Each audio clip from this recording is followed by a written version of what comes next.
Good evening, and thank you for joining us for the fourth of 19 candidate forums for the 2021 general elections in the Cayman Islands, being hosted by the Cayman Islands Chamber of Commerce in association with Foster's.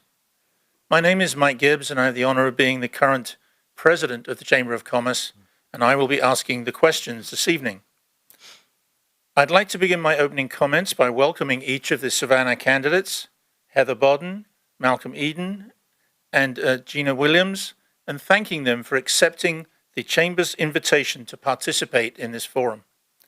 Your willingness to appear on the same platform demonstrates to voters that you take the democratic process seriously and are ready to respond to a series of questions on the top issues as identified by the recent online Chamber survey.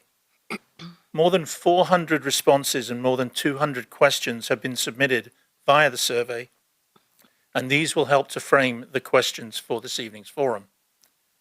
There is certainly not enough time to ask all the questions, but we will do our best to cover the topics that have been identified as the most important to the Cayman Islands and the Savannah constituency. When the Chamber was established in 1965, the goal was to create an organization that supports, promotes, and protects the interests and welfare of its members and the wider community. Being nonpartisan, we have hosted forums every election year since the 1988 election. So for 9 elections, we have provided members of the community with an opportunity to hear from their candidates and educate themselves before Election Day. These forums have taken weeks of planning and preparation, with all the credit going to the hardworking Chamber staff, but would not have been possible without the financial support of our sponsors, Foster's, Affinity, Bodden's Legal and Corporate, and DART. So a big thank you to them. I would also like to extend a wholehearted thanks to our media partners, Cayman Mile Road, Cayman Life TV, Radio Cayman, Government Information Services, and ICCI FM for agreeing to broadcast tonight's forum. It is the first time that we have live streamed the forums on the internet, and we hope that this new format will enable even more people to watch them in the comfort of your home. It is now time to begin this evening's forum. I will therefore turn the proceedings over to Will Pinault, CEO of the Chamber, who will serve as this evening's moderator. He will now explain the rules of the forum and introduce the Savannah candidates.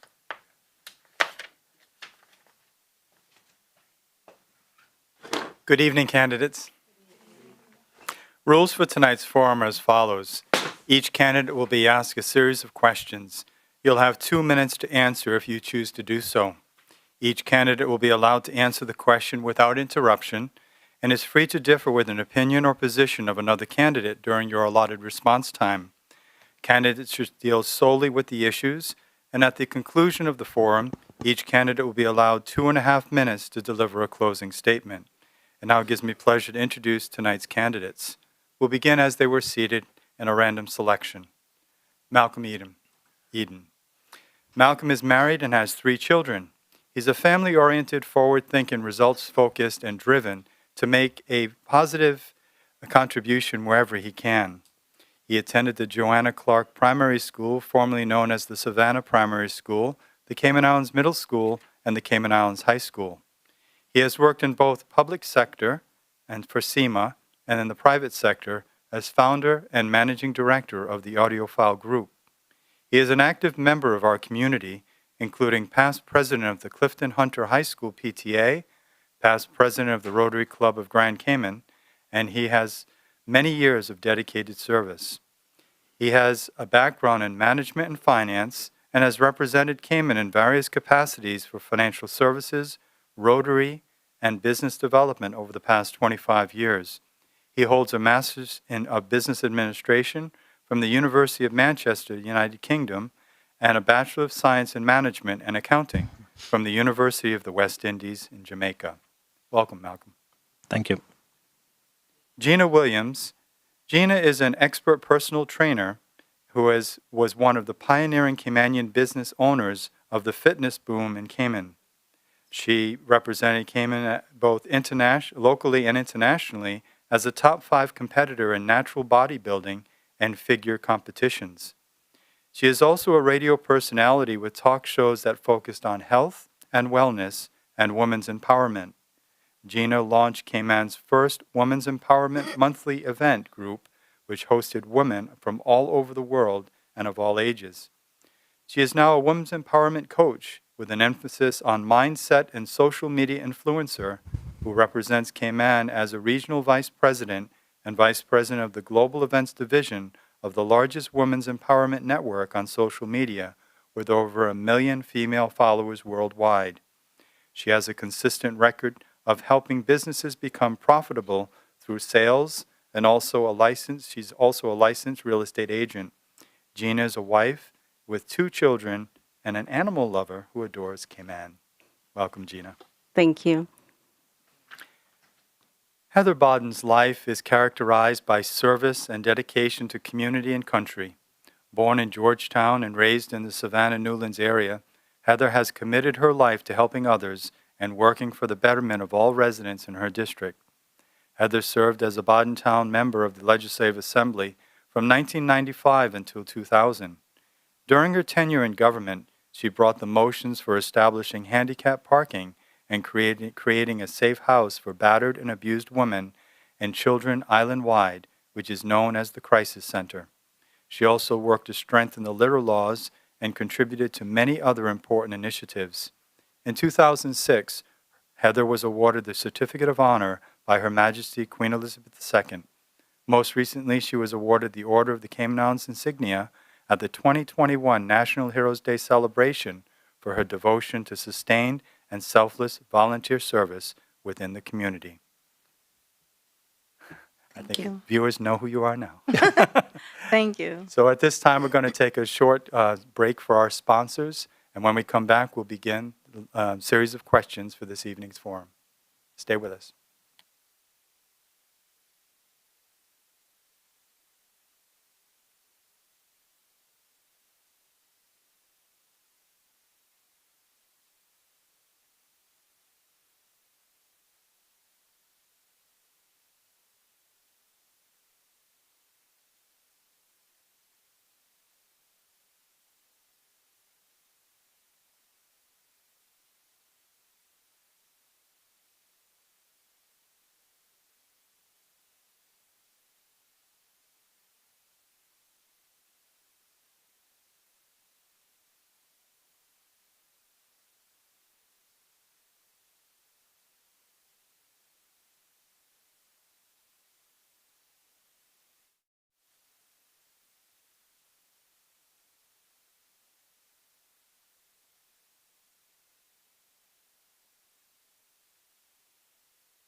Welcome back to the Chamber of Commerce Candidates Forum for the constituency of Savannah.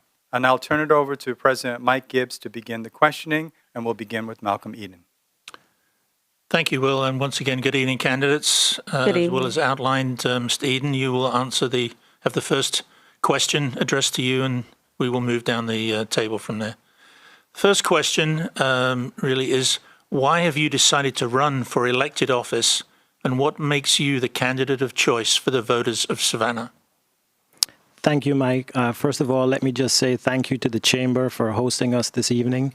It's a valuable part of this election process. Also, I want to say good evening to my constituents, my supporters, and all of the listening public today. I believe that I have a unique mix of qualifications, experience, and background to be the next Member of Parliament for the constituency of Savannah. Savannah is near and dear to my heart. It's where I grew up. It's where my family grew up, and many generations of our family led and participated in the community. My wife has a business there. My children have been to the Savannah Primary School. I attended Savannah Primary School, and I do believe that it is one of the districts that is in need of attention. I think it's one of the areas that may have been overlooked in past constituencies. And I do believe that going forward with my contribution to the community, I can make a significant difference. As mentioned earlier, I have a background in finance. I am a member of the Rotary Club of Grand Cayman. And I'm proud to say that over many years, I've made significant contributions to our community, not just in the constituency of Savannah, but throughout the island as a whole. So I think when we look at it in terms of where we're at for this election process, it will be one of the most important elections, I think, in our island's history. Speaking to members in the community, there's a lot of concern with regards to the cost of living. In particular as well, the newer generation has significant concerns when it comes to their future and their future employment. So I believe with my background, I can make a valuable contribution, and I have fully committed to this process, and I have always been dedicated to service above self. Thank you. Thank you. Ms. Williams, if you could answer the same question, please. I'm running for the District of Savannah because I feel intuitively called by God to do so. My purpose in life is to help others, so I'm not really surprised that I've been called into this position. I also see a lack of empathy and a need for strong female leadership in our country today. Women just offer a different perspective to things, and I think Cayman definitely needs that right now.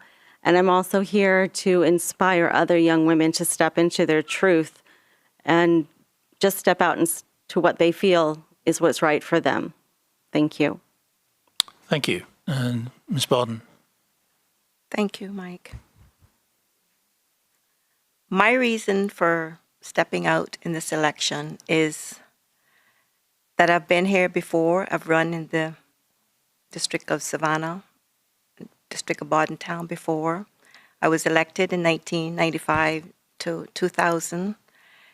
Service to the community is a passion that I dearly, dearly love. I was raised in a home with love and caring and sharing by my grandparents and my parents. They have passed that along to us. Today, I'm happy to say that I'm not the only one that takes the community to heart, but I have 3 sisters, and I still have my mother here, and we are all very dedicated to the community. My record speaks for itself. My door is always open. Having been born and raised in Savannah and Newlands, I know my people, and my people know me. Therefore, I hope to be able to get elected. That way, I will be able to provide a bigger platform for me to do even more for Savannah and for my people. Thank you. The second question is focused on the local Savannah issues, and Ms. Williams, we'll look to you to answer this first. If elected, what 2 or 3 projects or programs would you like to accomplish for the people of Savannah? Well, in my door-to-door Christmas card distribution that I was able to do and get to close to 1,200 homes in Savannah, my recommendations for the district is based on their feedback, which is to create a district council for them so that they have visible representation. The number one thing that I heard from them was that they did not see their representative. And I want to provide that for them because being a representative is about listening to the people in your constituency and making sure that they have all the things that they need. The second thing I'd like to implement as a representative of Savannah is enacting further road improvements. There's a lot of flooding in the area. Those are the sort of things that I was told going door to door. Lighting is also an issue in the district. Also police patrolling. They would like to see more of that. The third initiative that I'd like to implement, and again, this is all based on feedback from the Savannah constituents themselves, is the revitalization of the Pedro Castle Community Park. All of those areas definitely are areas of concern for the constituents of Savannah, and those will be the things that I will definitely be looking at doing as soon as I'm elected. Thank you. Thank you. Ms. Barden, if you could, over to you to answer the same question, please. The 3 top issues that I would be considering would be the elderly. and that is to make sure that they're better taken care of. They built Cayman, and we now need to take care of them. Healthcare and Seneca needs to revamp the work for our seniors and make it better. The other question, or the other point that I'll be making, is the road safety, which is one that I'm already working with on with the police. Education backed by laws and the support of the community is needed to combat the problem of speeding and reckless driving behaviors. Very often, or more often than ever, we're seeing the young people in our community that's taken to the roads, to the streets, and they're doing so many things that are dangerous on our streets. We're scared for them. We're scared for them losing their lives. They have to have some place to be able to go to know that it's safe for them. The other point is the Savannah Primary School. We've already had some very long-standing relationships with the Savannah School, and we are planning to meet with the teachers, the parents, the principal, and hear their views on the issues that are affecting the schools. Those are my top three. Thank you. Mr. Eden. Thank you. The number one issue that I have on my list is the Savannah Primary School. Well, it's now known as the Joanna Clark Primary School. That is the school that I attended and also my 3 kids attended. In speaking with the stakeholders, what we found is there's a lack of resources for the school. It's desperately in need of a new hall facility, new canteen facilities. There's numerous requirements for support for teachers.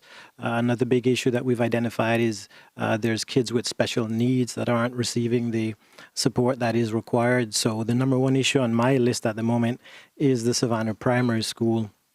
The second issue that I've identified is the road works that are required.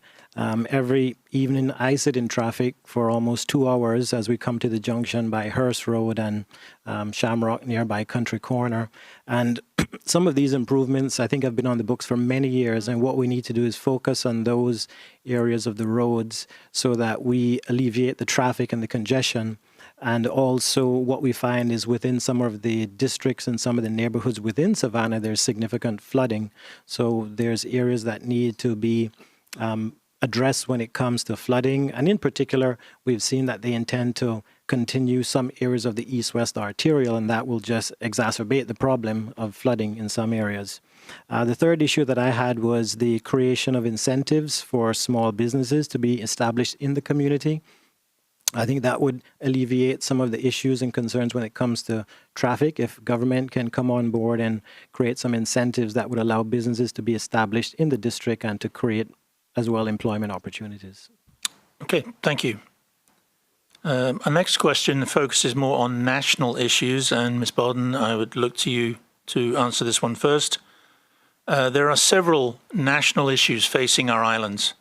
Please identify 1 or 2 issues that you would champion if elected. Thank you, Mike. If elected, the first issue that I'm concerned with is women's equality and representation. I think when we all look back at 2017 compared to now, fewer female candidates have now stepped forward. And that, to me, needs to be changed. My other issue would be the community development, and that would be to help those to avoid, our young people that are finding themselves involved with drugs and alcohol, just to make sure that they are offered through the school's extracurriculum and organized sports activities and various charitable organizations to develop our youth and enhance our communities and our country. The other one that would be taken on would be the elderly population, taking better care of our seniors. They built Cayman, and we now need to take care of them. Thank you. Mr. Eden, same question, please. Thank you. The number one issue that I had on my list was cost of living and tied together with that is the deterioration in our quality of life. In speaking with many of my constituents, the number one issue and concern was their inability to meet their ongoing requirements. In a lot of cases, individuals' salaries had already been spent before they received it. In a lot of cases, they could not afford health care. In a lot of cases, there were complaints about the cost of utilities. There was also concerns about their ongoing expenses when it comes to general day-to-day grocery shopping. So there are a number of ideas that I have in terms of addressing the cost of living, and I can touch on those a bit further on. But what I just wanted to mention, that one thing that has become abundantly clear is that there has been a deterioration in the quality of life, and that certainly needs to be addressed. The second issue dealt with employment opportunities, and employment opportunities in particular for our youth. In particular, I've met with a lot of the younger generation. They're concerned about their future ability to be employed. They're concerned about opportunities that are not being made available to them. And I think what we need to do is to focus more on vocational service. There's lots of areas that our young people can be engaged in employment, whether that be tilers, carpenters, masons, etc. And the third issue that I had dealt with the environment. That is an area that's near and dear to me. I see the complete disregard for the little laws that we have. And there's construction going on, which is commendable, but we do need to take into consideration our environment together with the development that we have on the go. Thank you. Thank you. Ms. Williams, if you could focus on that same question, please. Thank you. Since Cayman is moving forward with the human rights, I think the time is very appropriate to push forward for the human rights with families with children that have special abilities. Because of the stigma that is created in our society around children with special abilities, I would love to see there is a lack of inclusion on the island in regard to children with special abilities. And I would like to see that inclusion, obviously, where kids are included, they feel included in all areas of education, recreation, and employment. I feel like the government will definitely be in cooperation with me on such an initiative, seems as though we are moving forward with human rights. And I'll also be looking to the private sector for their support in this initiative as well. The second area of concern for me is cost of living. That's what everyone's talking about. There are definitely areas in which we can improve on that, and I know that that'll be a question that probably we'll have later on that we can go into more detail, but definitely cost of living. The third one for me is maternity leave.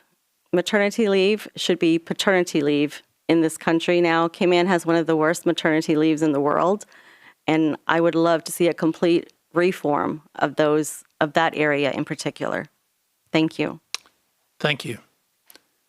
Our next question, which we'll address to Mr. Eden, focuses on traffic. What actionable steps would you propose to address the traffic woes from Savannah into Georgetown in the mornings and returning in the evenings? And additionally, would you advocate for a stop sign or traffic light to be placed at the intersection of Hurst Road and the bypass for safety concerns? Thank you. Traffic is a challenging one. I think over the years we've tried many different ideas, but some of the ideas that I think could make a difference is continuing with the east-west arterial extension. We do need to get that in place, and it will certainly, in my view, alleviate some of the traffic in the afternoon. In the mornings, it gets a little bit more challenging because what you find is that parents have to drop their kids to school. And because of that, they have to be at school at the same time. In my case, we have one child at Clifton Hunter and we have one in the other direction. So it gets challenging. But some of the things that we can look at are more shift hours. So we can have maybe the school starting at a different time from the workplace. But in order for this to be successful, we need to have a reliable public transportation system. These are some of the measures that I think we can take in the long term, or in the short term, we can implement and we can enhance our public transportation system. We need to build confidence in the public transportation system so that those that want to take the bus can depend on the fact that it will show up at a certain time and that, they will take you to your intended destination. In the longer term, we can look at things like import duties on some of the vehicles, maybe encouraging newer vehicles rather than older vehicles, and also encouraging within some of the areas closer to town the use of bicycles, for example, or motorcycles if it's short commutes. Thank you. Thank you. And Ms. Williams, same question. Could you repeat the question? It's up on the board there, but I will certainly read it. What actionable steps would you propose to address the traffic woes from Savannah into Georgetown in the mornings and returning in the evenings? And additionally, would you advocate for a stop sign or traffic light to be placed at the intersection of Hurst Road and the bypass for safety concerns? Well, I think if anything that COVID taught us is that we definitely are able to work from home. And I think that's something that's been proven at this point. So honestly, if there was something positive that came out of COVID, we can take that away from it as a country. And that's a solution right there. I would definitely advocate for a stop sign there at Hurst Road and the bypass for safety, because those measures are important, obviously, to keep, those roads safe. But primarily, I definitely think that the work from home option is something that we have to look at. I know the public transportation system was something as well that can definitely be improved. And I agree that the importation of the cars has to be looked at as well. That is actually an issue as well. Thank you. Thank you. Ms. Barden, if you could look to that question, please. Thank you, Mike. I see this every day. Thank goodness I work in the Savannah area, so I don't have to beat the traffic, or I don't have to get involved in the traffic delays. But I definitely would suggest that perhaps that some restriction on vehicle importation should be considered. I'm also in agreement that how we worked with COVID back during the several months that people were working from home, that perhaps that changing the work hours, the school hours during the peak traffic issues that we're having, that maybe people can go to work a certain time and children can go to school at a certain time. I think more opportunities for people working from home, the way they did during COVID, should be considered. I also remember when we had the alphabets from A to K that you could be on the road. Maybe we need to consider that again. That worked perfect. But one thing I think we also need to hope and pray that we can get is a reliable bus transportation system. If we can get that, I think more people would be willing to take that bus service. Thank you. The next question focuses on something that several of you have already touched on, the cost of living. So this was the top issue in the recent Chamber survey. And so the question would be, and this is for Ms. Williams to answer first, is what specific measures would you recommend to help to reduce or alleviate the cost of living for all residents in the Cayman Islands? That's such a good question, and thank you very much for that. Definitely minimum wage has to be reviewed. I appreciate that it's been put into place, that Cayman actually has a minimum wage at this point. However, I feel we should be in line with what the UK has as a minimum wage, which is close to $10 at least in the Cayman Islands. We are one of the highest cost of living areas in the entire world, and we have to be more in line with that. I also believe that we need to enact consumer protection, because there's no way to gauge what the level for companies to their profit margins. Basically, they choose their own profit margins, out of the air, basically. So we definitely need to have some kind of consumer protection board in place so that we can definitely control costs, because otherwise it'll just keep going up and up. Importation duties and things like that is not going to be something we can avoid, but we can control cost if there's a consumer protection board or plan that we can look at and gauge what is actually in the marketplace and appropriate for retail businesses. Thank you. Thank you. Ms. Bodden? Thank you, Mike.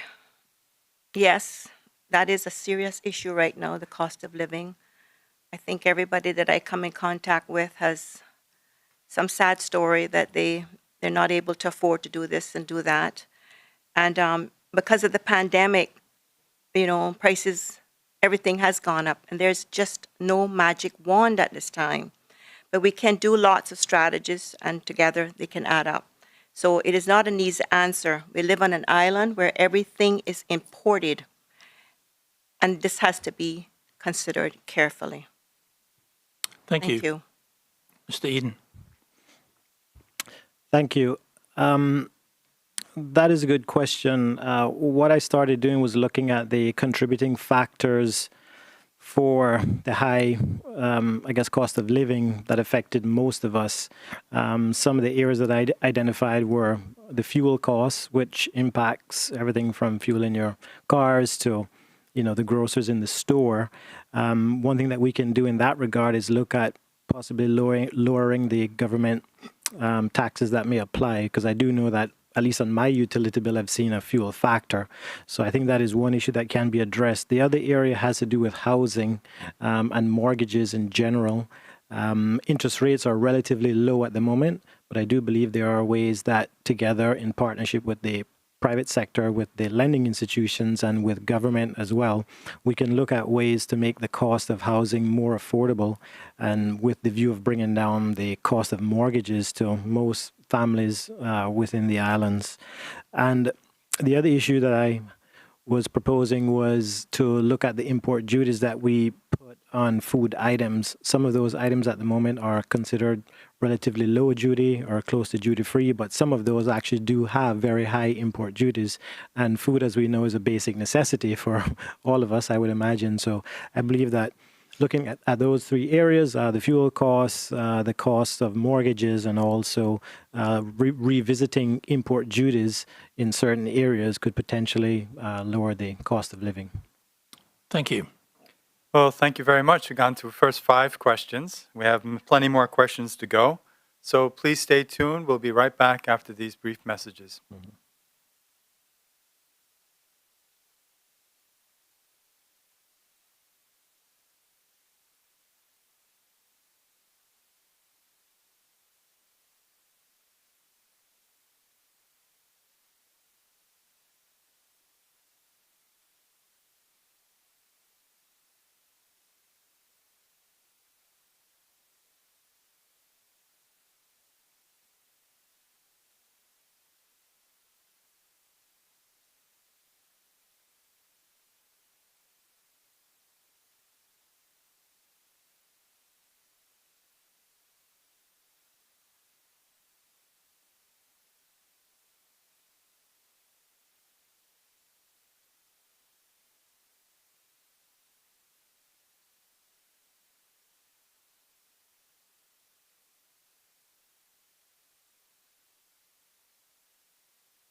Welcome back to the Chamber of Commerce Candidates Forum for Savannah.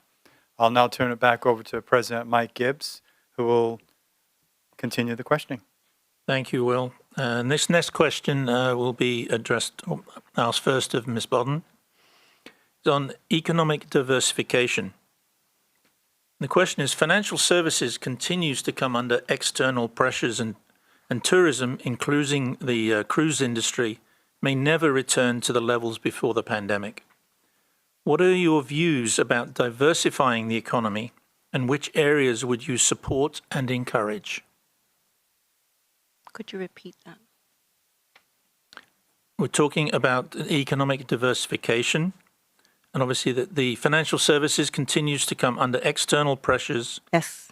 and tourism may never return to the levels before the pandemic. So what are your views about diversifying the economy, and which areas would you support and encourage? Okay, thank you. I have no particular expertise in this area, but I will support and defend Cayman and the government in its fight to protect the financial services industry. It is the pillar of our economy, and we cannot allow ourselves to be bullied when we are in fact maintaining high international standards. Thank you. Mr. Eden. Thank you.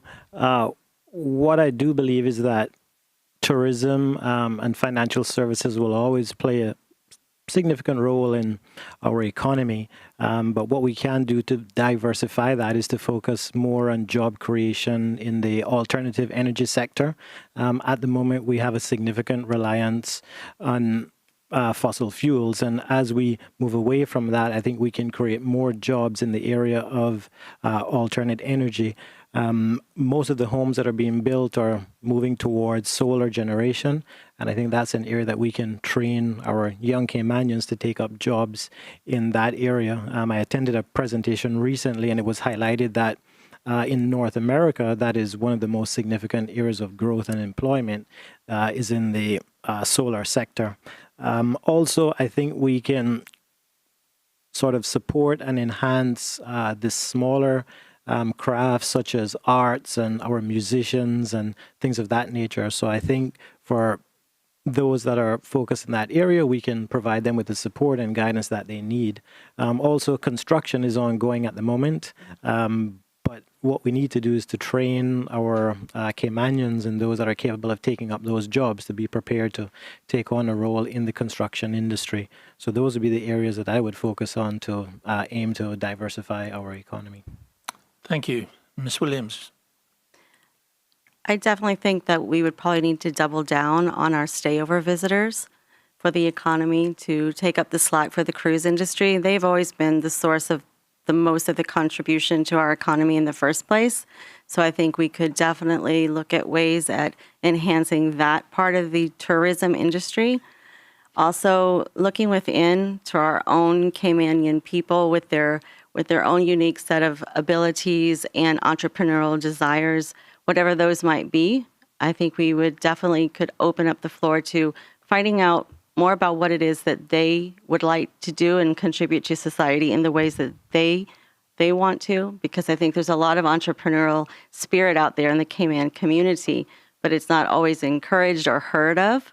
And I think that would be a way forward, definitely for the Caymanian people, for us as a people, and definitely for them to have an opportunity to actually contribute to the economy itself. I'm thinking agriculture, arts and craft was a good suggestion as well, but there's lots of other areas in which Caymanian people are very talented, and they can be a positive and economic contribution to our economy when we need to diversify right now. Thank you. Thank you. Our next question will be addressed to Mr. Eden first on education. What is your vision for a successful education system in Cayman? What does it look like? What steps can we take to get there? And how will that success be measured?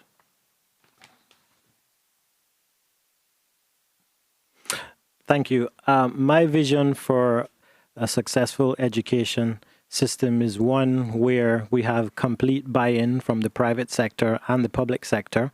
It's one where we have teachers that are teachers that are recognized for the work and the hard work and appreciation that they do, and one where we have retention of the teachers in the system. What we've found is that over the years, we've lost a lot of the good teachers that we've had, and the new ones that are on board have not been provided with the proper training. So we do need to focus on a framework that we put in place, which is given time to work. Over the past few years, there's been significant changes in the education system. I would also like to see the A-levels brought back into the high schools. For me, when I was going through school, that was a significant advantage to be able to continue on to do A-levels. So I think we need, I would say, a tweaking of the education system. Some areas may need to be looked at in more detail, but certainly we need to tweak the system. Some of the steps that we can take is to provide a curriculum that allows for each child to recognize their potential, because what we've found is that going through the school system, some of them are leaning towards maybe a career in the arts or in another area, but they're not provided with the necessary training and support as they come out of the school system. What we need to be doing is to encouraging or identifying and encouraging those kids so that when they graduate from school, they can go on to jobs that they do find rewarding, and they can build a career of it. And in terms of how we measure it, I think the success will be measured by lower unemployment and the satisfaction of the kids as they find jobs, because at the moment there's a significant part of the population that are unemployed, and a lot of those happen to be the younger kids because they cannot find jobs. Thank you. Ms. Williams, if you could address the same question. Well, I think a successful education system in Cayman is something we actually used to have. In fact, we did used to have that. I'm a product of private school here in Cayman, and I recall vividly that the government school system was the elite education in Cayman. It wasn't that long ago, but it's something I vividly remember us kids at the private school saying, you know, the education at the government school is definitely of a high standard. So over the years, I honestly believe that the cost of living has contributed to a lot of the deterioration of the education system. The education system is designated as a free opportunity for Caymanian children to go to school. And I know that parents are out of pocket right now for a lot of different things for their kids going to school. And I would love to see the enforcement of the Constitution where it says that a cost of education for a Caymanian child is supposed to be free. So I feel like if you got to the root of the problem, then you would see that successful education level return to the public school system in the Cayman Islands. Thank you. Thank you. Ms. Barton, if you could address the question. Thank you, Mike. To me, education is crucial to the success of our youth. And there is an increasing divergence between the quality of education between our private and public schools. What measures at this time would I support to correct this imbalance would be an overall concerted effort between government, teachers, parents, and the private sector. And I'm prepared to look at the assessments and find solutions that encompass all areas. Thank you. Thank you. Our next question focuses on the environment. And Ms. Williams, I'll address this to you first. What do you regard as the highest risk to the Cayman Islands' natural environment, and what measures would you recommend to address this risk? Thank you. By far, the biggest health risk in our environment right now is Mount Trashmore. The landfill, unfortunately, has a nickname like that we all know it by. Unfortunately, when the cruise ship passengers used to come, they used to take pictures of it when they were here. It's not only an environmental hazard, it's a health hazard for those of us that have to live here day in and day out. Something that's long overdue and has not been dealt with. I recall at the 2019 election, there was supposedly a contract in place back then as well to address what was going to happen, the remediation of it. And by 2018, we were supposed to be able, the public was supposed to be able to see a copy of this contract. None of us ever saw that. And then I understand there is a contract in place again now again, dealing with the landfill. So I think it is important and immediate and imperative at this point that we make sure that we see that something is actually going to be moving forward with the landfill. We as the people make sure that we get a copy of whatever the government has signed. As I understand, there's something signed again, here at election time for the landfill to deal with that. But that is something that absolutely has to be dealt with. And I look forward to seeing whatever contract that is in place so that we can make sure there are actionable steps to remediate this major problem in the environment for us. Thank you. Thank you. Ms. Barton. Right now, littering is something that I really, really have an issue with. And we need to do what we have to do is in regards to enforcing the litter laws. I recall my dad in the back when he was alive, that the environment was very, very precious to him. He took it upon himself every day to make sure that litter was collected. If we do not get a hold of what is happening in our country right now with the litter, we're going to look just like Mount Trashmore. And we need to make sure that litter laws are enforced. We need to make sure that people are caught and made an example of. But yes, right now, to me, with the environment, littering is definitely a serious issue. Thank you. Mr. Eden. Thank you. For me, it would be the landfill. Without doubt, that is an environmental catastrophe that I think for many decades has been neglected, and it has been allowed to grow out of proportion and significantly is overdue for remediation. One of the things that I would do is to immediately ensure that the contract is signed and finalized and that the capping process is completed. I would also like, in tandem with that, to see the waste to energy facility put in place, because every day we're generating more and more trash. So one thing is to cap it, but then the other issue is what do we do as we create more waste and there's more litter that's being generated throughout the island. So capping it is one thing, but we also need to look at moving towards the waste to energy solution, which I think for an island such as ours is sustainable. And together with that, we do need to enforce our litter laws, because that is a significant concern, and there's no point in us picking up trash. We have Earth Day cleanups and things on an annual basis, but as soon as we can pick something up, there's a complete disregard for the environment, and there's more trash on the roads than when we started. Mm-hmm. Thank you. Our next question will be addressed to Ms. Heather Barton. It's on the future of financial services. It's given that financial services is critical to the island's economy. If elected, how would you respond to the FATF grey listing and the European Union's intention to blacklist us, even though we have met most of their requirements? I think I probably said something about that earlier, but anyway, given the financial services is critical to the Cayman economy, if elected, I would definitely support and defend Cayman and the government in its fight to protect the financial service industry. It is the pillar of our economy, and we cannot allow ourselves to be bullied when we are in fact maintaining high international standards. So that would be the route that I would take. Okay, thank you. Mr. Eden.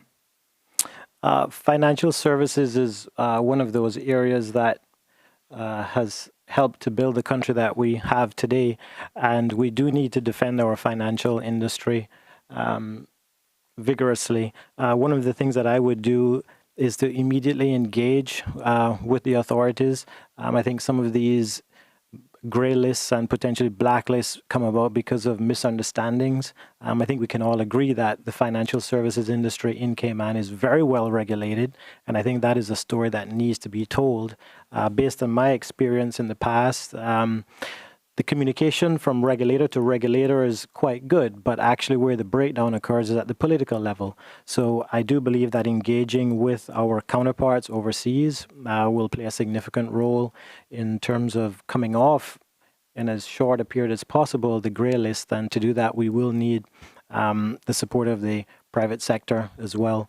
We have a number of non-governmental organizations that I think would be beneficial to have with us in that process. But it all begins with dialogue, and if we approach it tactfully, I think we can get off of that grey list in the relatively short term. Thank you. Ms. Williams. As far as the gray list and the blacklist is concerned, and Cayman Islands as a country, we know this is going to be an ongoing challenge for us. It seems like we're always targeted for, our high level of financial services. So therefore, this is something we're going to have to be so proactive about as a jurisdiction, because again, it's going to be something ongoing. We have to be just on top of what the latest requirements are to ensure that we comply with all that they're asking us for.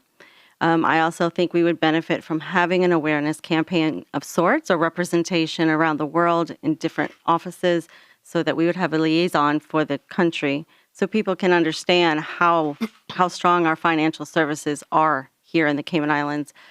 But so definitely between those two things, that would definitely help us to definitely, mitigate against some of the negative press that came in, that we get that isn't really warranted, and help us to, get off that list and stay off of it. Thank you. Thank you. Moving from the international arena to a more local arena, what are your plans? This is for Mr. Eden to answer first. What are your plans to address the lack of facilities to attract more businesses into the Savannah area, including restaurants, ATM machines, and parks?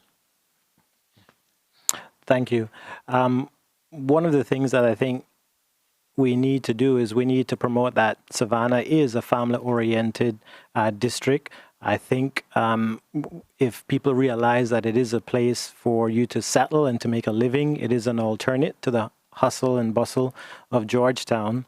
But to do that, what we need to do is to provide some incentives for businesses to establish. That may mean providing marketing support for businesses that are looking to establish. It may mean lower trade and business licensing fees, or maybe a waiver of the fees, at least until the businesses get established.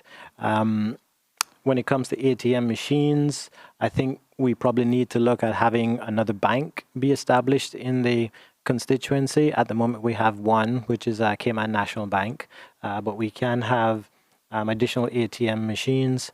Parks is something that is near and dear to my heart. I do believe we should have more parks and also more beaches as well. I've identified a few locations that I think will serve as a good location for an alternate public beach in the area. And when it comes to the parks, what we need to do is to encourage the use of those parks. We have the Pedro Castle, which I think should be made available to the public on an ongoing basis at little to no cost. We can have activities there that cater to the older generation, but at the same time, they get to interact with the younger generation to share some of their knowledge and expertise. We have the agriculture pavilion that is being underutilized at the moment. It gets used on Agriculture Day. We didn't have one this year, but I think going forward, utilizing the agriculture pavilion to encourage also farming on a smaller basis, but hopefully on a larger basis as well. So we do have those facilities. We need to utilize them, but we also need to create more of those and utilize them within the district. Thank you. Ms. Williams. I believe more visibility as far as representation for Savannah is needed in general. Again, according to the constituents, they kind of feel like they're the district that time forgot. So just having some sort of visible representation, someone to speak on their behalf, let the rest of the island know how amazing Savannah is, because it's a little diamond in the rough out there that those of us that live out that way, we honestly have very little reason to come to town anymore. But there's so much room for in advancement. We have our own, center out there, the Countryside Shopping Center, Simboka and Chicken. So the ball is rolling in the right direction. And I think the more awareness that people know what's available in Savannah, that definitely will attract more businesses to come to Savannah. It's definitely gaining a lot of positive momentum, but just visible representation to let the people of the Cayman Islands know that Savannah is there. Thank you. Thank you. Ms. Barton. Thank you, Mike. I happen to live in that diamond in the rough that she's talking about. And I am so happy to be living in Savannah because, as everybody probably knows by now, it's one of the fastest growing communities. And right now, we probably pretty much have everything we need in Savannah. She touched on the park, and so did Malcolm. And we do have a park that's on the Pedro Castle Road that has been known by my family for many, many years. And for the last several months, we have been, doing a lot of volunteer work out there. And that is one of the necessities right now, is to provide a proper play field in our area. We have the bank. Like Malcolm said, we maybe need another bank. We have the grocery store. We have the restaurants. We have almost everything that's needed. But we definitely need a proper playground. And that is being worked on in the last couple of weeks by volunteers. We've been doing basketball competitions there. Lots of things have been going on. The church across the street has been involved with so many of their activities. They use it for their playground. The churches are using it for their summer months when they have the kids out, that they use it for their week of Bible school.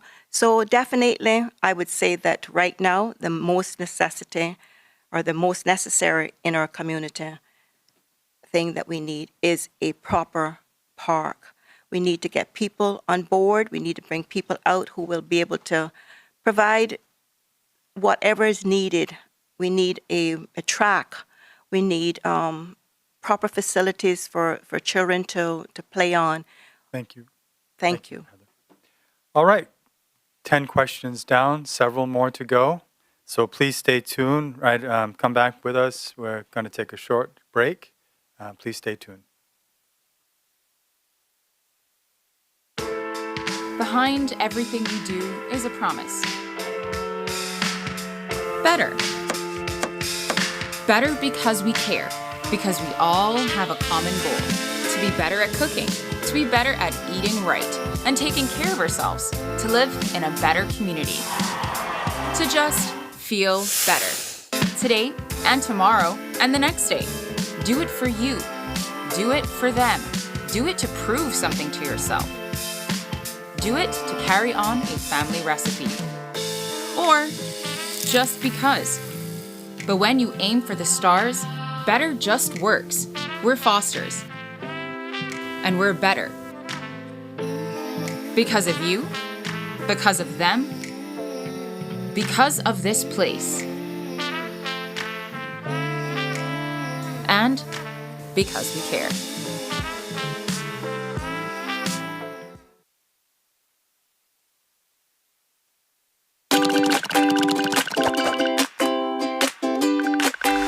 Here in the Cayman Islands, the private sector is the prosperity engine that drives the country forward. Just like a real engine. The better we understand how it works, the better we can make it run, and the better off we'll be. To help illustrate how our economy works, let's take a step back in time to when there were only a few thousand people living in Cayman. In those days, most people survived by fishing or farming for food. It was a simple, wholesome life, but it was a lot of hard work. Most people bought what they needed from their neighbors. As people bought and sold things, their individual wealth went up or down, but the overall wealth of the country stayed the same. In a simple economy like this, the only way one person could increase their wealth was by reducing someone else's. In order to increase the overall wealth of the country, one of our Caymanian ancestors would have to sell something, a product or service, to someone somewhere else, and bring that money back home. In other words, we would have to export something. In those days, our biggest export was labor. Men worked overseas or on the seas. and brought the money home, thereby increasing the total wealth of the country. Although the economy is much bigger and more complex today, these same principles still apply. Every time a company in Cayman sells a product or service to a customer overseas, the overall wealth of the country increases. Once it's here, it flows around the local economy between the government, the people, and the companies and becomes a part of our society's wealth. The two biggest sources of income for our economy today are financial services and tourism, often called the pillars of our economy. Tourists come here and spend their money. So all of the tourism companies like hotels, restaurants, buses, Stingray City Tours that make sure our visitors have a great time are helping to increase the wealth of our country. Just like tourists, clients of financial services firms come here and spend money too. So all of our financial service companies like insurance companies, fund administrators, lawyers, and accountants that facilitate investment transactions for people and companies around the world bring money into the economy and increase the overall wealth. The point is, if we want to increase the prosperity of our country, the best way to do that, in fact, the only way to do that, is to grow the private sector. In particular, the companies at the front lines that bring the wealth here from overseas in the first place. In the next video, we'll talk a little about how money moves around the economy. For now, thanks for watching, and remember to share this video with your family and friends so they can learn more about our economic prosperity engine.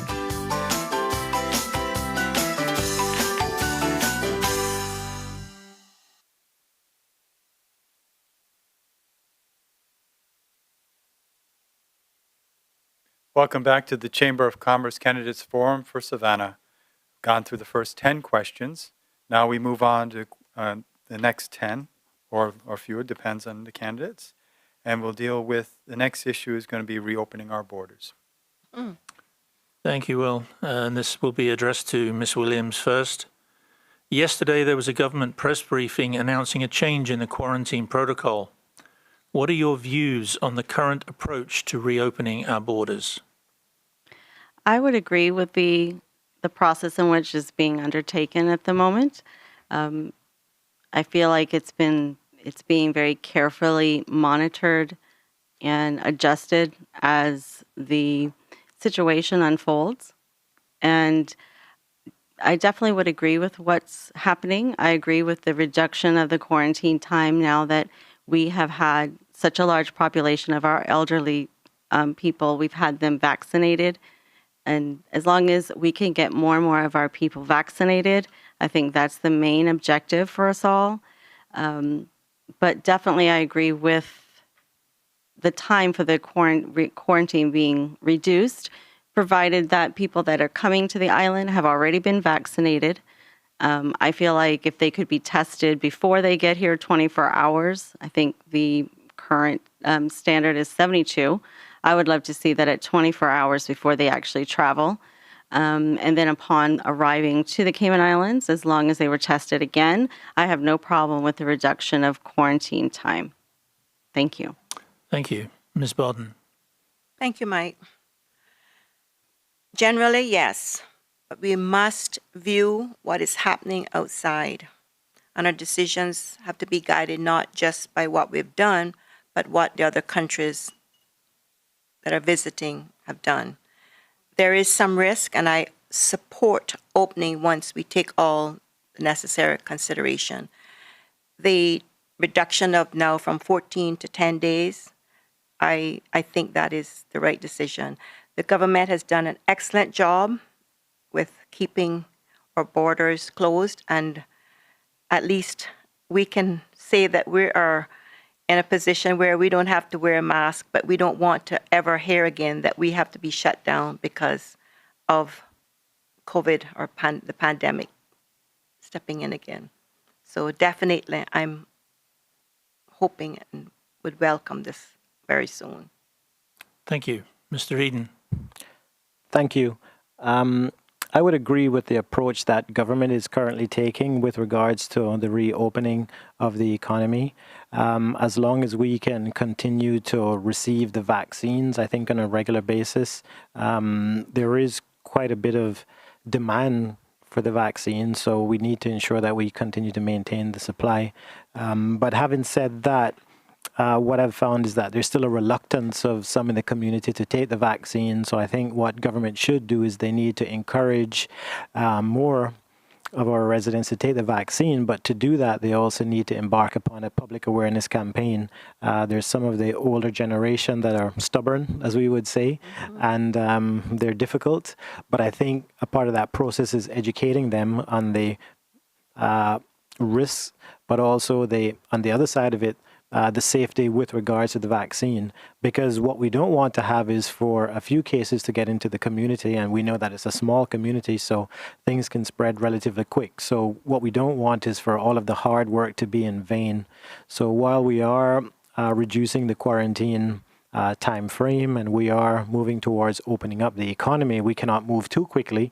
Otherwise, all of the work that we've done over the past year will be nullified. So I think they are on the right track, and I think we are moving in the right direction, but we do have to proceed cautiously, especially as we start to reopen the economy. Thank you. Our next question, Ms. Heather Bodden, I will address to you first, concerning the elderly. The elderly population in Savannah is increasing.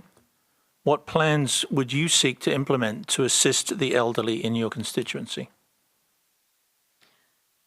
The plans that I have to work with my elderly in Savannah are to make sure that they are comfortable and that they're well taken care of.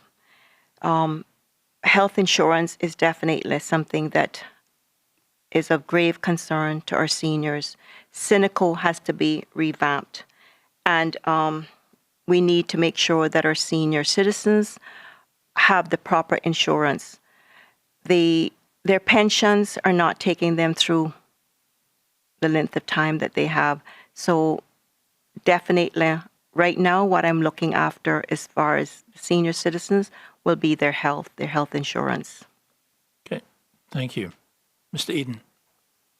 Thank you. When it comes to the elderly, we cannot stress the fact that, they've played a significant contribution to Cayman Islands and the development of our country. So I see them in a way as a national treasure. What we need to be doing is to find activities that will keep them engaged. Some of the ideas that I have in mind is more community activities, maybe at the Pedro Castle, at the Savannah Playfield, and to encourage them to come out into the community more. Some of them, while they may not be able to come out into the community, we can also have the younger generation go and spend time with them to share some of the stories. So we do need to look out for the elderly. One of the issues of concern is healthcare and health insurance. At that age, a lot of them are not able to afford health insurance, and some of them cannot afford the type of health insurance that they would like to have. I mean, Cineco is okay, but it doesn't provide as much coverage as some of the other private insurance companies. So when it comes to the seniors, I think that government can provide more support for the seniors. And as I mentioned, activities in the community, I think would be beneficial, getting them out. They can share the knowledge of the meals that are prepared for families. I think a lot of that is being lost along the way. The younger generation are not knowing how to prepare some of the meals, and the traditional crafts are being lost. So I think we need to take advantage of that at this stage and have more activities where the younger generation and the older generation interact on a frequent basis. Okay, thank you. Ms. Williams. I also agree that with the elderly population in Savannah increasing, that healthcare is a major problem. That they definitely, I think we do need to go back to a healthcare system where it's actually free for them. They are the seniors of our society, again, and so definitely they deserve free health insurance. They shouldn't have to deal with, any thought about where their healthcare is coming from. It used to be that way. I don't know where along the line that dropped off, but it's very important that that is brought back, especially. That would literally just alleviate, a mental health issue for them, mental stress. They're aging, and the last thing they need to be worried about is health insurance. So definitely I would propose that they have free health insurance, and I would advocate that for them. I definitely think we need to ensure that Meals on Wheels, which is already a program in place, that they are regularly within our district to assist the elderly in Savannah.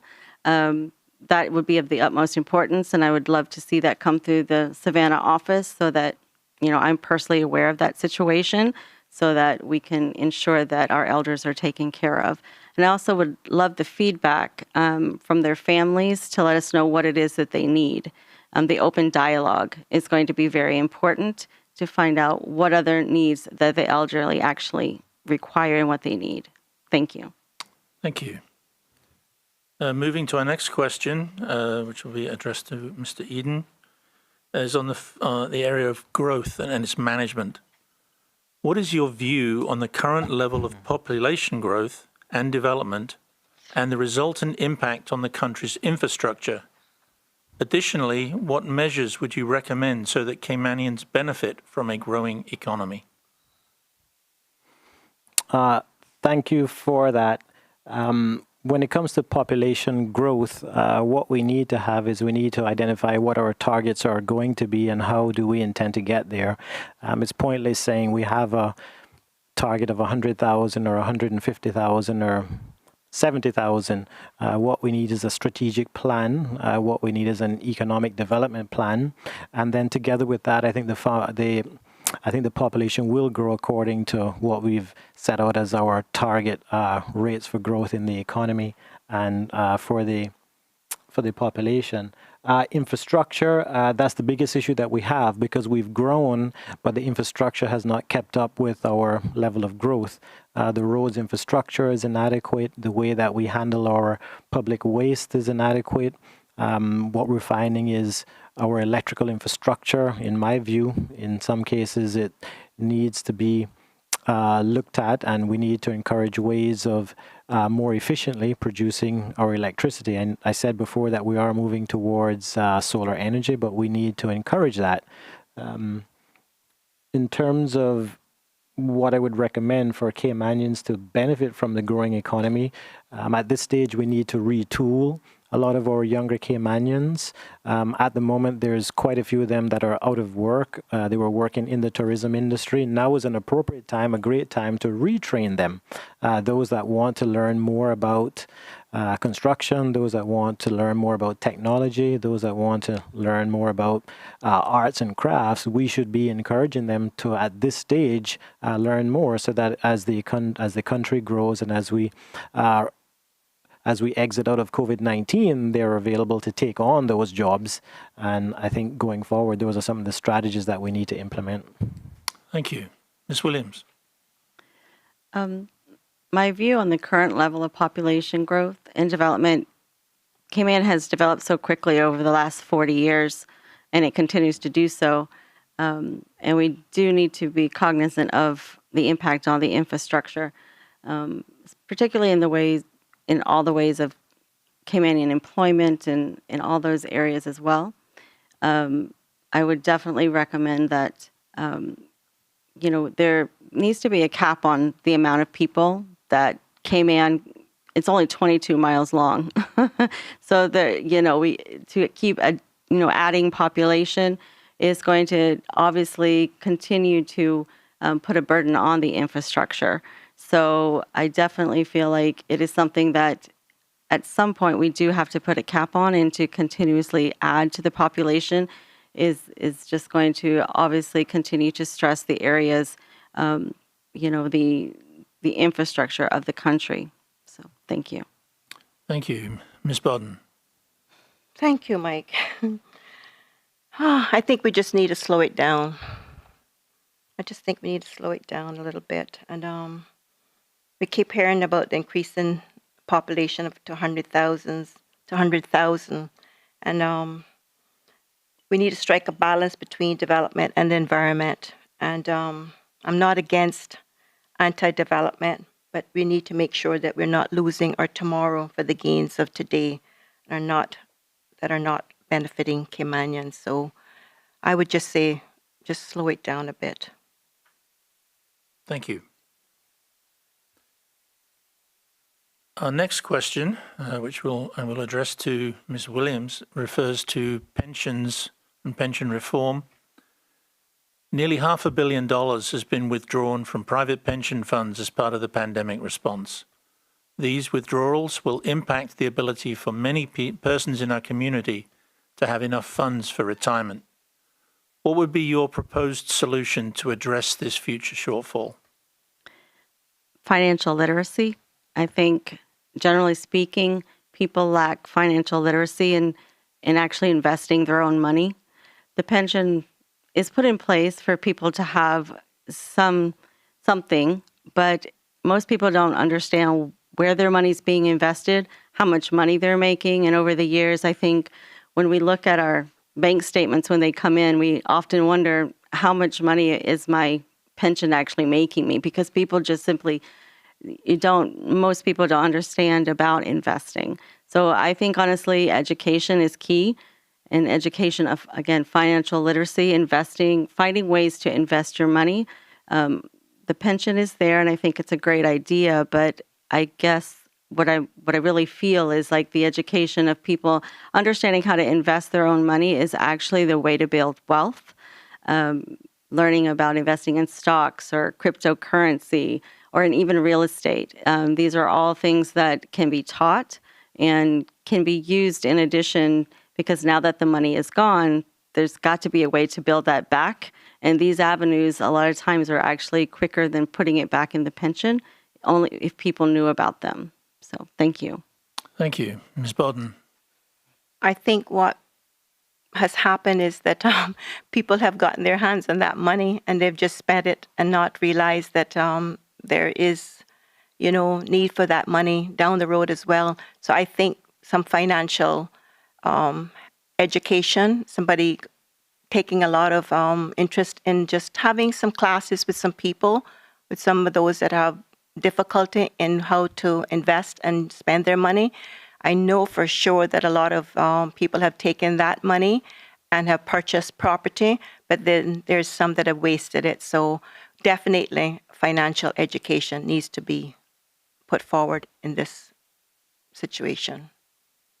Thank you. Mr. Eden. Thank you. I think what we need to do is we need a significant review or a comprehensive review of the pension regime. We need to do accurate forecasts in terms of what their projected returns of those pension funds are. We need to look at where individuals will be when it comes to retirement age. I think building everyone's knowledge of finance, and I think financial literacy is key. I think when an individual realizes how to invest their own funds and how to conduct their budgets on a regular basis, they'll identify areas where they can set aside funds for savings.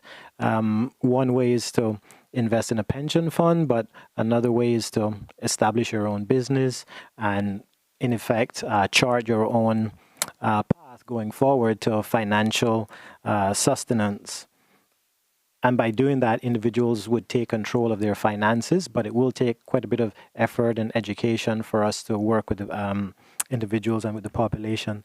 The other idea that I had was for I guess I would call it a Cayman investment fund, which would allow for individuals that wanted to invest in real estate or other assets to get involved, but on a smaller scale.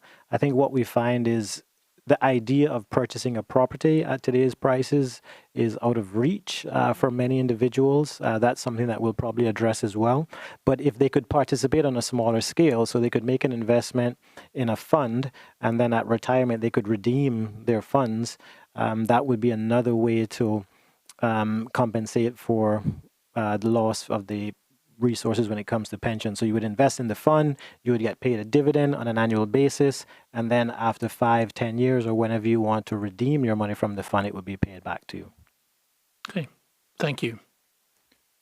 My next question will be addressed to Ms. Heather Bodden, addresses the youth. What do you regard as the top 2 issues facing our youth of today, and how do you intend to address these concerns if elected? There are several issues that are affecting our youth. Recently I've found that a lot of them are angry. They're angry because they're working and they're not making enough money to do what they need to do as far as buying property. I find that the youth have an issue with wanting to vote. We had many issues that we found that once we approached them to sign up, that they had an issue with that. They did not want to vote because they felt like nobody cared.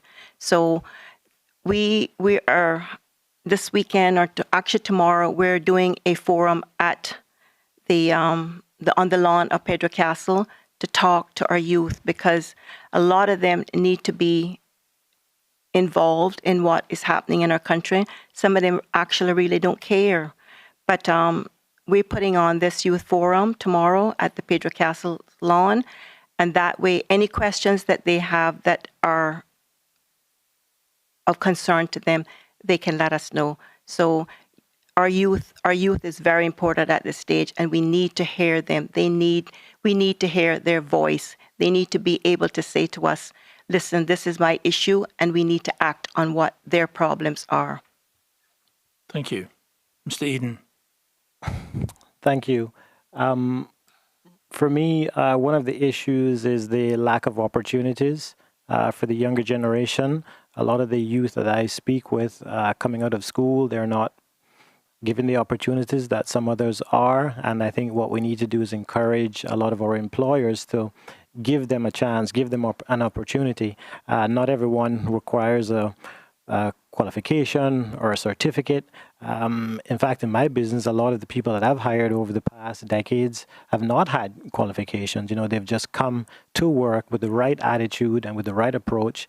And I think what we need to do is just give them an opportunity and let them prove that they have what is required to take on most of the jobs in our community. The other issue that I think they're facing is a loss of identity. Cayman can be a very intimidating place to grow up in. We have a lot of different cultures. We have a lot of different nationalities. So what we need to do is, you know, we need to work with them, and, you know, we need to encourage them to have pride in their country, because Cayman is a beautiful place. It's a place that they can, you know, raise a family, and they can actually make a respectable living. But we need to teach them to have pride in their country, and we need to teach them that, you know, we are working in a very competitive environment, and we need to we're competing on a global scale.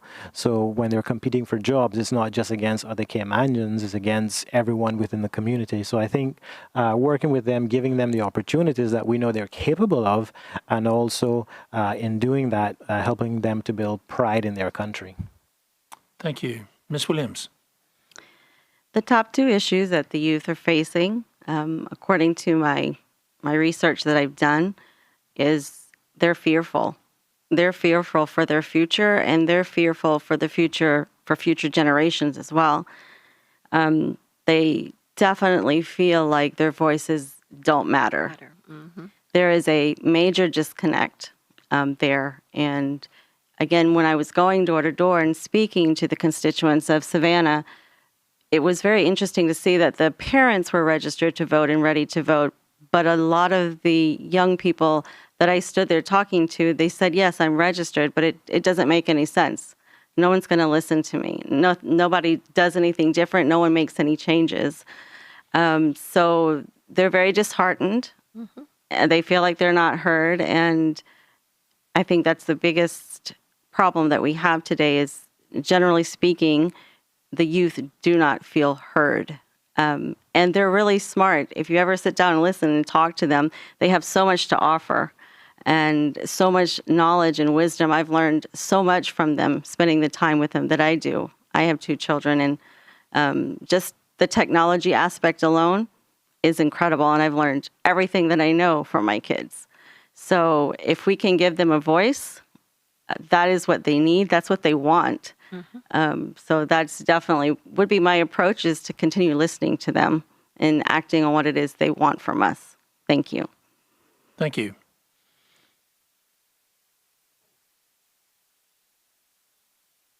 Next question will be addressed to Mr. Eden. and talks about the election process, and it's in the area of a coalition government. Many candidates in this year's election have identified themselves as independents. If elected, would you be prepared to join a coalition group or party? And additionally, what ministry or position in the new government would you want to fill based on your skills and qualifications?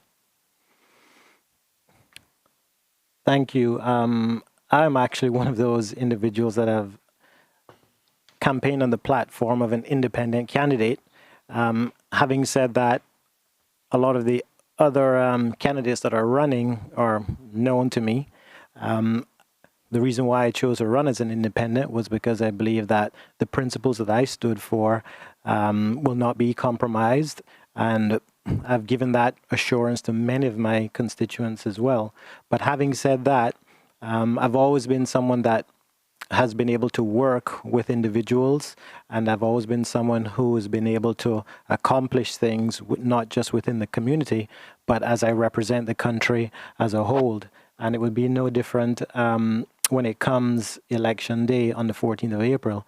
I think what I would want to see is what that government is comprised of. We're not sure whether it's going to be a particular party that's leading the government. We're not sure if it's going to be a group of independents. And at that stage, I would put myself forward as one of the leaders for any government that would be established. I believe with my background and qualifications, I could take on a number of ministries or positions within government. A few that are near and dear to my heart are financial services, anything in the arena of financial services, but also the environment and culture, and just looking out for the health and safety of and well-being of our people. I think we identified earlier that dealing with the landfill is a significant issue of concern for the country, and I would like to play a part in bringing some resolution to that issue. Thank you. Ms. Williams. I'm an independent candidate for the District of Savannah. So therefore, if I was to join any government that's been formed after the election, I would definitely have to refer to my constituents first before I make that decision, before I join any government. Because it's, as an independent candidate, that's what I'm going in as, and I pride myself on taking the feedback of my constituents very seriously. So therefore, I would definitely have to refer to them before joining any government. But as long as they're okay with it and it's for the betterment of for the constituency, I would definitely go ahead and join whatever government as long as it's okay with them. Ministerial-wise, the health area is definitely my area of expertise. I have a lot of expertise in that area, health and fitness and wellness, and really in mental health now as a women's empowerment coach with my focus on mindset. Definitely, I would be a huge asset to the Ministry of Health. Thank you. Thank you. Ms. Bodden. Thank you, Mike. There's 50 candidates running. I am an independent candidate. I'm only going to say that if elected, when that day comes, that we all have to decide where we're all going. Whatever has to be done, I will definitely work with whoever is in government for the betterment of our country. As far as a ministerial post, if that ever happened, it would have to be the Community Affairs Ministry. That's where my heart is. Thank you. Thank you. Well, I'd like to thank the candidates. I think we've gone through 16 questions, which is a very good thing. So please stay tuned. We'll be right back after these short commercial breaks with further questions of the candidates. Behind everything we do is a promise. Better. Better because we care, because we all have a common goal: to be better at cooking, to be better at eating right, and taking care of ourselves, to live in a better community, to just feel better. Today and tomorrow and the next day. Do it for you. Do it for them. Do it to prove something to yourself. Do it to carry on a family recipe. Or just because. But when you aim for the stars, better just works. We're Fosters. And we're better. Because of you, because of them, because of this place. And because we care.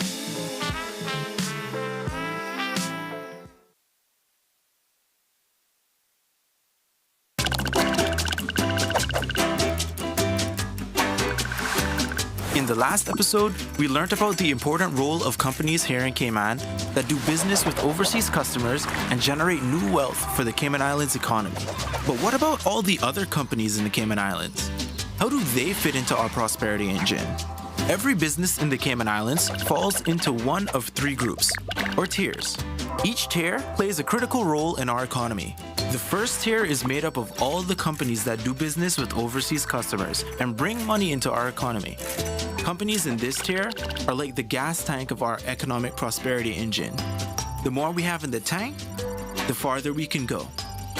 Although most well-known companies in this tier are in financial services like Butterfield Bank or tourism like the Ritz-Carlton, there are many other well-known Tier 1 companies doing business with overseas customers like Uniregistry, Health City, and all of the companies in Cayman Enterprise City.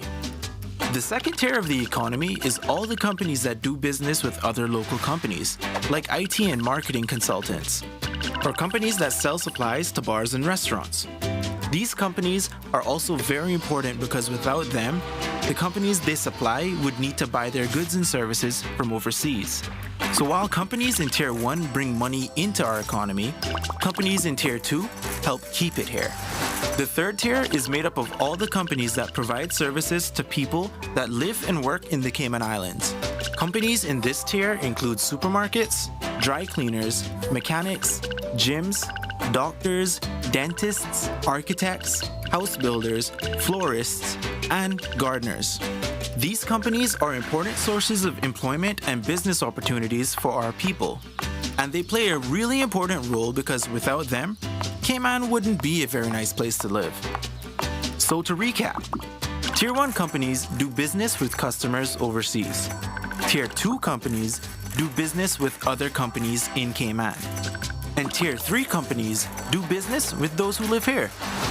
Every company and self-employed contractor in the Cayman Islands falls into one of these three tiers, and they all play an important role in making our nation prosperous, helping bring money into our country, improve our economy, and creating jobs. And without them, the Cayman Islands wouldn't be the great country that it is. Thanks for watching, and remember to share this on social media so we can all help fuel the economic prosperity engine.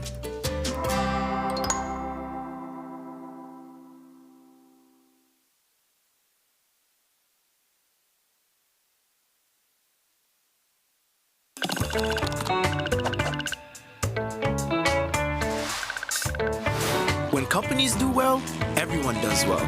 Not just the business owners, but the employees, other businesses, the government, and even the customers. Seriously, to learn how, let's look at how money flows through a company. When a company sells its goods and services, they receive money, which is called revenue. That money is then split up and used in a number of different ways.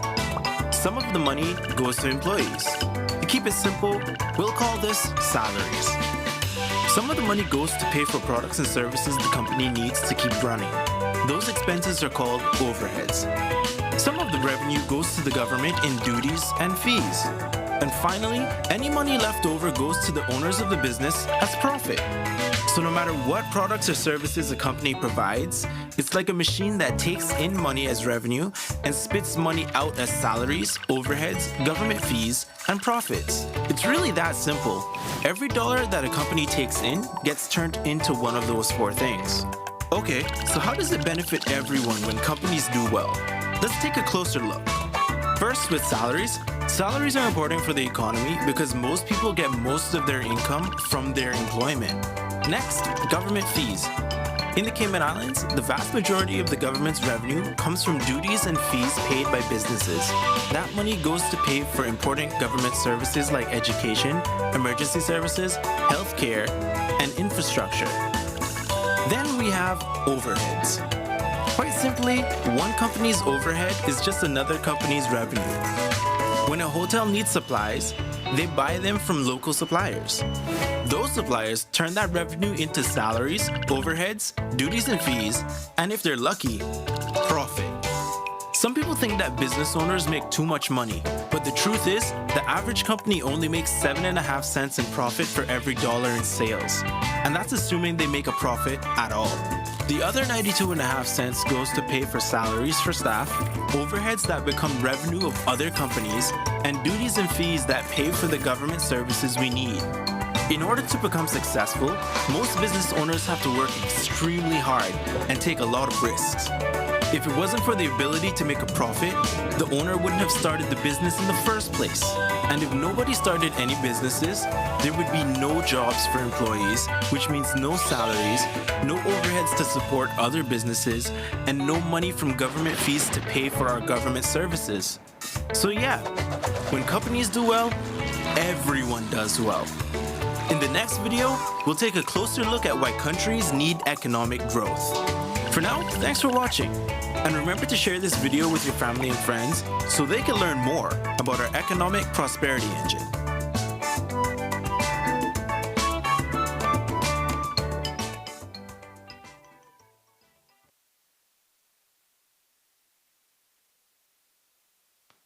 Welcome back to the Chamber of Commerce Candidates Forum for the constituency of Savannah. We've gone through several questions of the candidates. This will be the final round of questions. I'll turn it back over to President Mike Gibbs. Thank you, Will. Our next question I'll be addressing to Ms. Williams initially, and this is relating to employment.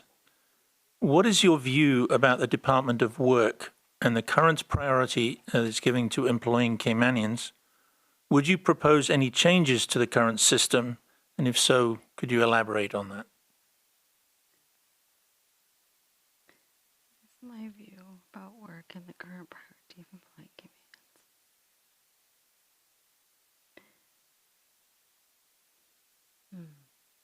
That's a good question. What is your view? I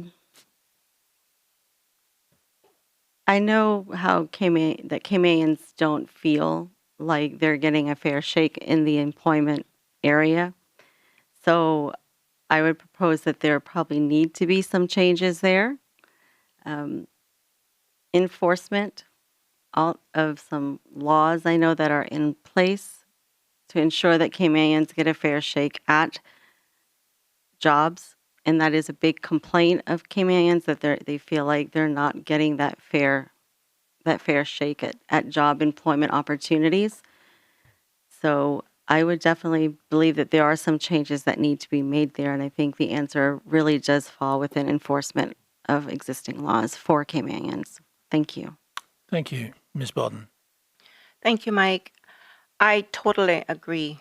I sit in an office every day, and I have people that are unemployed come into my office and tell me that they go on to the work site and they apply for job after job and they're not getting any responses. I know everything takes time, but I really, truly believe that Caymanians need to be looked after. I have so many of them that come into my office and they could be filling the positions that others are filling through work permits. I totally agree that we need to have this, some sort of regulation put in place where the Caymanians are given the first preference. Definitely, they need to have work. They need to get work. They are appealing and they're writing and are dropping off their resumes every day to this organization, and they're complaining that they're not getting a response. So yes, I would highly recommend that this be revamped. Okay, thank you. Mr. Eden. Thank you. Work, in my view, is still relatively new. It came about as a result of the consolidation of a number of other governmental agencies. So it is relatively new. It needs to be given a bit of time. But I think going through COVID, it has exacerbated some of the issues that exist within our community.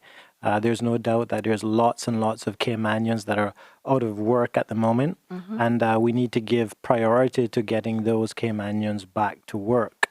And of course, work plays a significant role in this process. So in my view, what we need to do is we need to do a review of work. We need to see if it is achieving the objectives for which it was set up. And if it's not achieving those objectives, then we need to move forward with recommendations to improve the processes and to achieve the end result, which is to get more Caymanians back to work. And we need to get that done with immediate priority, because one of the biggest issues facing our country at the moment is unemployment by our Caymanian people. So we need to find jobs for them. There's jobs that exist. There's jobs that exist within the community. But we need to make sure that our people are trained in such a way that they can take up those jobs. Thank you. Our next question I will address to Ms. Heather Barden first is in relation to the recent enactment of the Civil Partnerships Act. And I would ask, what are your views on that particular act? Well, we know the bill was not passed. The governor came back and exercised his power and implemented the civil partnership law. And yes, I support it. But John 3:16 says, "For God so loved the world that he gave his only begotten Son, that whoever believeth in him shall not perish, but have everlasting life." That means the whole world and everyone in it. Right now, we have bigger economic and quality of life issues, and we need to work on fixing those issues for everyone. I thank you. Thank you. Mr. Eden. Thank you. I was brought up in a Christian home. A lot of the foundations and values that I have came about because I grew up in that environment. And a lot of that is also reflected in our constitution that says that we're a country built on Christian principles and values. Having spoken to a number of, or quite a few members of our community, Cayman still holds as its foundation those Christian values. But having said that, me for one, I have a lot of friends, a lot of individuals that personally is impacted by the civil partnerships. In my view, I am accepting of the fact that it has been put in place. It has created a lot of divisiveness. But at the same time, I firmly believe that if that is what happens within someone's home, it's accepting. I think what we need to do is move beyond that. And I think that when it comes to building a country, we need to find a way that we can evolve, and we need to find a way that we can put aside the hard feelings and move forward and get on with the work of getting people back to employment. Thank you. Ms. Williams. I'm a live and let live kind of girl. So as long as it doesn't hurt or affect me, hurt or affect my husband, hurt or affect my kids, it's perfectly fine with me. Everyone wants to be treated fairly, every single one of us. As far as the godly side of it, God is love. I'm not sure where all the negativity is coming from the sector in Cayman about that. I find that a little disappointing, to be honest, because at the end of the day, God is love and he loves everyone and he's the only judge. He's the one and only judge. So therefore, if laws are passed that don't, again, hurt anyone and is just giving people rights and being fair, that is no problem whatsoever to me. Thank you. Thank you. The next question I will address to Mr. Eden relates to further another aspect of development. And do you believe that we can strike a balance between development and the environment? If yes, how would you attempt to achieve this balance? I do believe that we can strike a balance between development and the environment. I think what we need to do in order to achieve this is we need to revisit our development plan. We need to identify what areas we want to develop in. And when I speak to development, I'm speaking not just in terms of developing buildings and homes, but also the infrastructure that goes along with that. And also, we spoke previously about transitioning away from fossil fuels to more environmentally friendly forms of energy production, such as solar. So in my view, it's all interconnected. I think we can have a good balance between the environment and between the development, but it's going to require a lot of dialogue. Some of the areas when it comes to the environment that need to be protected are our flora and fauna. Where there's a lot of areas that are being destroyed, whether it be the mangrove wetlands, whether it be native species of plants, but also what I've seen more recently is in terms of the fishes and the marine life, what we find is it's not given adequate protection, and that is one of the areas which a lot of people come to Cayman for, the beauty of our seas. So what would be the point of encouraging more tourism, overfishing, and things of that nature? So we do need to revisit our environmental laws, and we need to enforce them as well, because if we lose our marine and other attractions, then we're going to lose our tourism industry with it. So I do believe we can strike a balance. There's a number of projects that are being proposed, and we need to just make sure that at the same time, while we're creating jobs and employment, we're not destroying our environment. Thank you. Ms. Williams.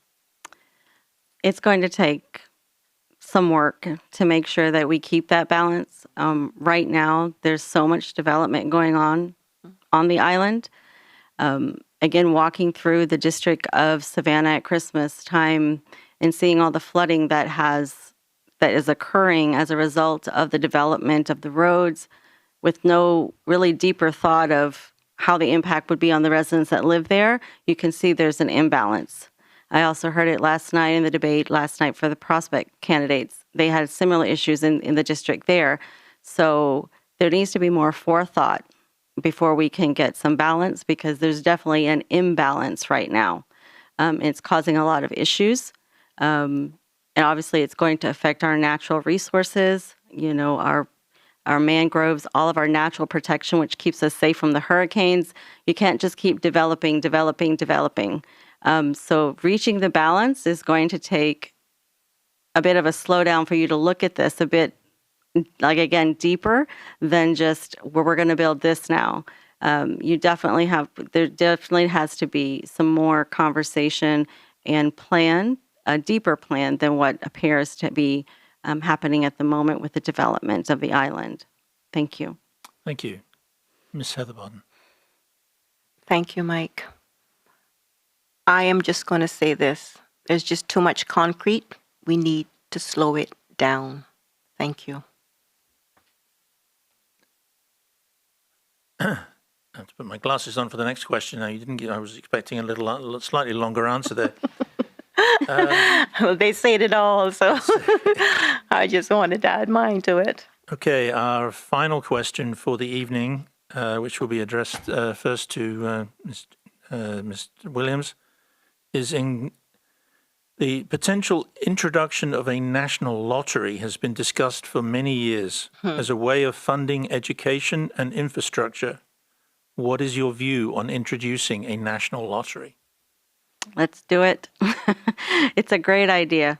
The money from a national lottery, as long as it's regulated, that is the main important part of it. If we implement it, it definitely has to be regulated. But the money from that can fund so many things. Healthcare for the elderly, free healthcare. It's just a great idea. I definitely would support that. Thank you. Thank you. Ms. Bodden. I'm not in favor of a lottery. Thank you. Okay. Mr. Eden. A national lottery, so that has come up on a number of occasions. In my view, before we can embark on such a significant decision, I would propose that we go to the public and that we carry out a national referendum, because issues such as that have lasting implications. I'm not saying that I'm not in favor of it, but I think what we need to do is take a close look at it and some of the issues that arise or that could arise, or the issues when it comes to a breakdown in the values and, what is it promoting in terms of, it's a lottery, but some people would look at it and say, are we gambling? Which I know it's not the same thing. So in my view, I think it's something that is worthy of consideration, but I'm not prepared to make a final decision on that just yet. It's something that requires a lot of attention, a lot of detail, a lot of discussion. We need to look at the pros and cons, and we need to see if at the end of the day it will actually result in something beneficial for the country, or is there another way that we can find ways to fund education and fund infrastructure other than a national lottery. Okay, thank you. Well, I'd like to thank the candidates. You've gone through 20 questions. Well done. Thank you. And right now we're going to take a short break. And when we return, each of the candidates will have closing statements. Please stay tuned. Behind everything we do is a promise. Better. Better because we care, because we all have a common goal: to be better at cooking, to be better at eating right, and taking care of ourselves, to live in a better community, to just feel better. Today and tomorrow and the next day. Do it for you. Do it for them. Do it to prove something to yourself. Do it to carry on a family recipe. Or just because. But when you aim for the stars, better just works. We're Fosters. And we're better. Because of you, because of them, because of this place. And because we care.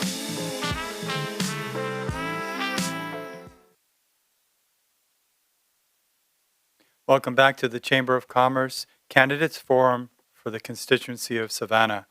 We now reach the stage in the evening where we're going to have each candidate deliver a closing statement, and we'll begin as they were seated this evening with Mr. Malcolm Eden. Thank you. Why does it begin and end with me?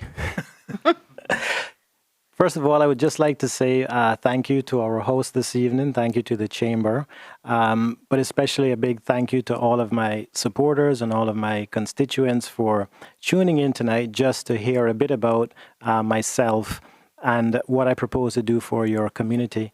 I trust that it's given you the confidence that you need to place your vote in the upcoming elections. I trust that you've heard some of the ideas that has come out from discussions with yourselves. We've discussed improvements with regards to the Savannah Primary School. We've discussed the roads infrastructure. We've discussed ways of encouraging development within the district. We've touched on maintaining our Caymanian culture. We've touched on what needs to be done to create employment opportunities within the district of Savannah. We also touched on the national issues, and I think the national issues fall hand in hand with some of the issues coming up in the district and within the constituency. So what I want to say is thank you for the time that you've taken to meet with me so far. When I launched my campaign to get to know me, I've reached out to a lot of you individually. I'm still working towards meeting as many as I can before the elections. But one thing and a question that I normally ask during my meetings for those who have not attended is what makes a country great? And in my view, it's our people. And it's people like you that have contributed to building the country that we have today. And going forward, when I am elected on the 14th of April, you guys will be there with me. I want you to rest assured that what I bring to the table is honesty, integrity, and accountability. So those are some of the things that you will see, that you will hear from me, and I don't intend to change that. I never have and I never will. So for those of you that have not personally met me before, please feel free to reach out to me. I'm available on social media. I'll come to your home. We can meet in the communities. But also just reach out to me on my cell phone. My number is 923-5538. I do have upcoming community meetings, upcoming public meetings. And what I would just like to leave you with is just go out and vote. I've spoken to a lot of constituents and they're undecided. They're not sure who they're going to vote for. But what I would say is just go out and vote. That is your democratic right. And at the end of the day, you can make a difference. Well, thank you, Mr. Eden. Now, Gina Williams for your closing remarks. I'm here tonight as an independent candidate of Savannah, and my one main goal is to improve the quality of lives of the constituents of Savannah. And I've actually already started doing that. I'm super proud of the work that I have literally accomplished on the campaign trail, and that being that I assisted a Savannah constituent in actually getting a drainage system put in on her road. That single act of kindness changed her entire outlook on what a representative can be. I'm a person that if I see someone suffering, if I see a problem, I'm going to fix it. That's what I do, that's who I am, and that's the representative I will be. So on April 14th, you have a choice, and I ask that you choose Gina Williams as your next representative of the District of Savannah. Thank you. Well, thank you very much. Now for the closing remarks, Heather Bodden. Thank you, Will. Many thanks to the Chamber of Commerce and its panel. Thank you, Mike. I just want to end and say tonight in my closing remarks that I'm about rolling up my sleeves and getting the job done. So when you're considering who to vote for on April the 14th, I think it's important to look at the track record of each candidate. I'm happy to say that I'm born and bred in the Newlands and Savannah community. I would ask that each of you remember my history of service to you, my people, and how over the years I've been at work to make things better. My office door is always open. I'm available 24/7. As we all look to the future, I would like to say to you, you know that I will continue to have your interest at heart and that I will listen to your desires for a better Cayman. I am here to serve you. My heart and my soul is in my community of Savannah. I thank you. God bless you, and good night.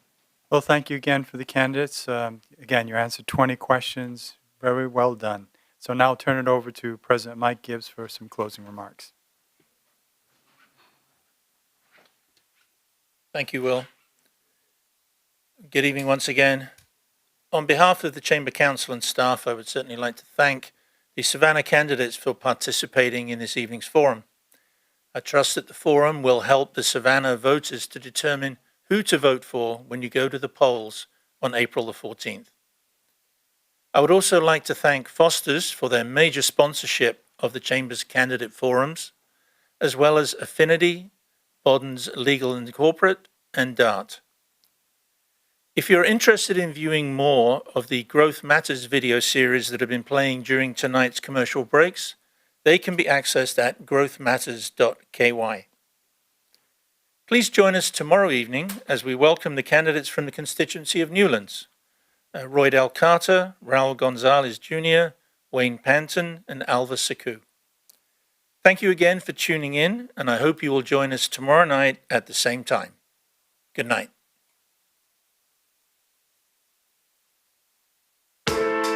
Behind everything we do is a promise. Better.